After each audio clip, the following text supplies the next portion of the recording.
Can I beat the Korean scenario on the hardest difficulty level in the game? Well, that's exactly what I'm going to try and do in this video. My name is Sadie, and I have a dream of having 100% of the achievements in Civ 5, and I'm actually pretty close to getting them all, so I've set myself the goal of getting all of the achievements by the end of the year. At this stage, most of the achievements left are for beating the various scenarios in the game on Deity, such as this one, the Samurai Invasion of Korea. So, my goal for today's video will be to beat this scenario on the hardest difficulty level in the game. Now, in my previous Civ 5 video, I mentioned the next scenario I'd be covering would be much harder. And, well, yeah, that scenario is proving to be quite difficult. So much so that I decided to take a break from that one to play this scenario instead. The Samurai Invasion of Korea features 4 playable civilizations, and the scenario works a little differently depending on who you play as, but I'll try to offer a broad explanation. Of the 4 civs in the scenario, 2 of them, Korea and China, are classed as defensive civs, whilst the other 2, Japan and Manchu, are classed as offensive civs, and this affects their victory conditions. Korea and China are on a team together, and they win if they both control all of their original cities at or any time after 1600, which is about turn 16 in game. Japan or Manchu win by capturing both Seoul and Beijing, the capitals of Korea and China respectively. Unlike the defensive civs, these two are not allied. If none of these victory conditions are met after 100 turns, then whoever has the most points is the winner. Bonus points are awarded for control of Seoul and Beijing, and points are earned for each enemy unit killed. The game begins in the Renaissance era, with certain civs having a few extra technologies. Science has been disabled, so no additional technologies may be researched. A couple miscellaneous things now. Japan begins the game in a permanent war with Korea and China, and the only civ that may settle new cities is Manchu. So I decided for this video I wanted to cover both a defensive and offensive civ, to really show off both sides. So to start off, I went for Korea, who would be my civ for the defensive game. Now, Korea gets some nice bonuses. Korea may not be eliminated from the game, even if they lose all their cities. They also periodically receive free units. These include archers, pikemen and musketmen on the land, and turtle ships on the sea. These turtle ships, of course, being one of Korea's unique units. These turtle ships are stronger than the caravels they replace, though with the trade-off being they can't enter ocean tiles. Korea also has the Hwacha, which replaces the trebuchet. These units have a stronger ranged attack. However, they don't get a combat bonus against cities, meaning they're better used against units. They're also pretty weak in melee combat, so protecting them will be important. But anyway, let's start the scenario proper. I evaluate my starting position, which isn't ideal. Japan starts with an absolutely massive army in the south of the peninsula, whereas I start with a Hwacha and a crossbowman, plus a handful of ships.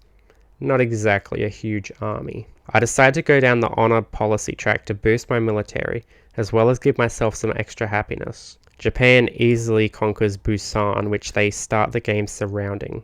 Their army continues to sweep over my empire, and they soon conquer the cities of Gangneung, Daegu and Jeonju, all within the first 10 turns of the game, and in the process they kill my starting Hwacha and crossbowman. The Japanese then assault Seoul and take it pretty easily too.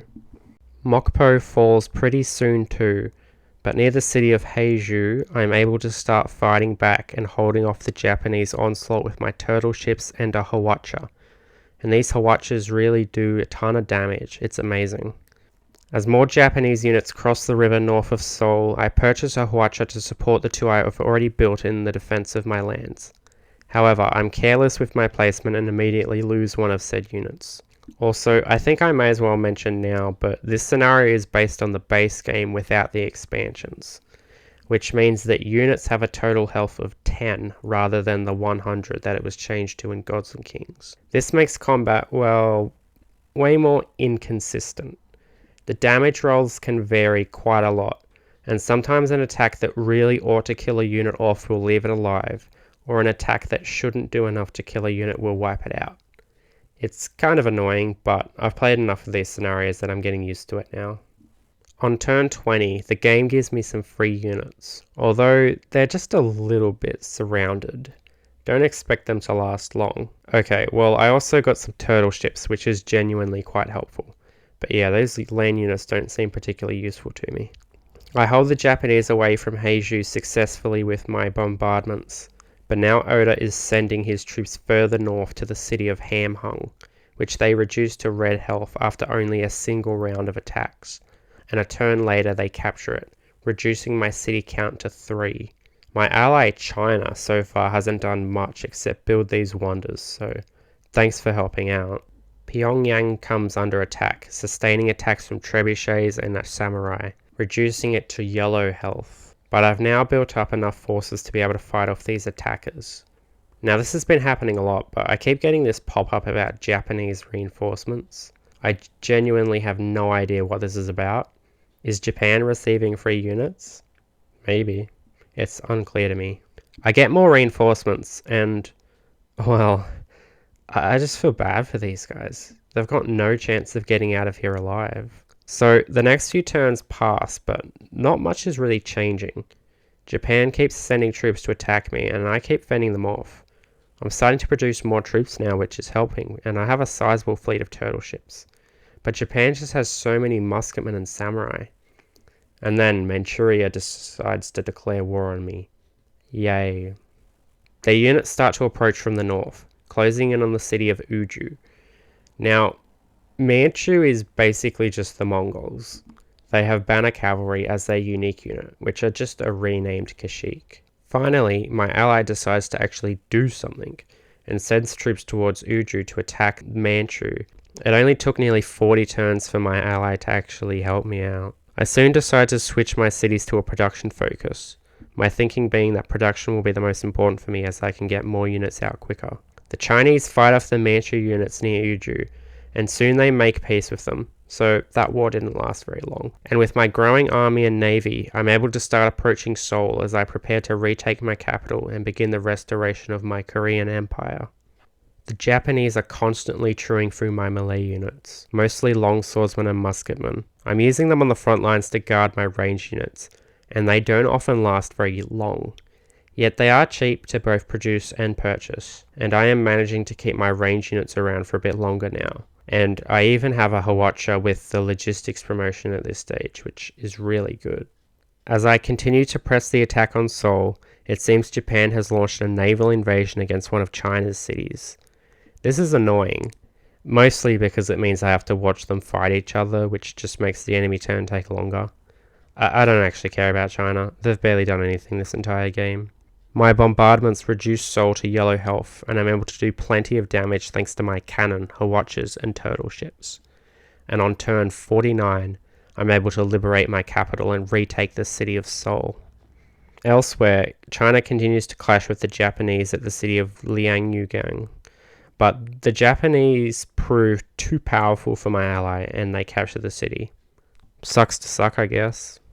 Now, here's the thing about this scenario. Now that I've recaptured Seoul, as long as I'm able to maintain my hold over it, I'm gonna win when the turn limit is up. See, the previous scenario I did forced you to achieve your victory condition before the time limit is up. But in this one, if no victory condition is met, it's basically just a score victory. And as it stands, I'm going to win that score victory. And honestly, it's just kind of lame it's done this way. I mean, I would understand if these scenarios could be played in multiplayer, but Civ 5 only lets you play them single player, which feels like a missed opportunity. But whatever. I'm still going to try and recapture all of my cities if possible, of course. So, let's do this.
And after a long time playing this scenario, the turn limit finally expires and I win. Well, the game seems a bit confused. It gives me the defeat screen even though I won. I'm guessing it's because I won through the score victory, but that counts as a win. I mean, that's what the game told me. Plus, I got the achievement for winning the scenario on Deity, as well as for winning as Korea. Now, this game was really boring. I mean, this is meant to be the hardest difficulty, and I played this whilst I was sick, so my brain wasn't exactly operating at full capacity. And if I'm being honest, I was often quite distracted whilst playing this. But the thing that made this scenario so boring was just how long it took for the enemy turns to process. And look, I could turn on quick combat and that would solve the problem, but I just really hate quick combat. But yeah, since China was my ally, every turn I had to watch them attacking our enemies. At first they were just attacking barbarians, which was fine, but once we went to war with Manchu for the second time, there was just so many units fighting each other that I had to watch every turn. My game as Korea took a bit over 6 hours all up, about 6 times as long as I spent on each of the Civil War games. China was also not the most helpful. I mean, they distracted Manchu, which helped out in the north, but they weren't exactly great tacticians. I mean, they sent like 6 Chokonus to deal with this one barbarian camp. Something so dumb, even the game got angry and decided to crash. But whatever, I earned my achievements and that's what matters. Now on to my next game, which I'm hoping will be more interesting. For my offensive game, I played as Japan. Their unique ability allows their damaged units to fight at full strength. They also have the Samurai unique unit, which earns more Great General points when fighting, and the unique improvement, the Wojo. These replace forts and may only be built on coastal tiles. They provide a combat bonus to units on the same tile, as well as damaging all enemy units that end their turn adjacent to it. I start by adopting the honor policy track, as well as switching production in some of my cities to construct buildings that will boost my happiness, since I expect unhappiness will be a problem going forward. And with that setup out of the way, I take Busan, which is basically a free win. I then split my forces, moving some troops to Mokpo and others to Daegu. Mokpo doesn't pose much threat and I take it, losing only a single knight. I start building the Himeji Castle, one of the 2 wonders available to be built in this scenario. It would grant all my units a combat strength bonus in friendly territory if built, so I would like to secure that bonus for myself. I start attacking the cities of Daegu and Jeonju, meeting very limited resistance, and both of those cities soon fall into my hands. Pretty soon I'm advancing on Seoul and Gangneung, the Korean troops proving too weak to hold off my samurai. Now between their city strikes, Hwatches and turtle ships, the Koreans are able to land lots of ranged attacks on my units and slowly pick some of them off. But it's not enough to save them. On turn 10 I capture Seoul. Of course they built it first. Oh well. I'll try for the porcelain tower, which in this scenario just grants a ton of production in the city you build it, plus extra production towards certain units. I take the city of Gangneung and then focus on healing my troops since most of them have been damaged. When I am ready to attack Heiju, it does prove a bit trickier to move in towards due to the river. But even so, after a few turns of attacking it, I'm able to take the city. Now at this point, I think it's worth mentioning China, who are actually sending troops and ships to fight me. And it's not like they're really doing too much to me, but it's really quite annoying after playing my Korea game where they didn't really help me out much against Japan. Korea receives some free units thanks to their ability, and you can see here how annoying this ability is for me. It gives them a bunch of free units in my lands, which aren't strong enough to be a real threat, but they just distract my reinforcements.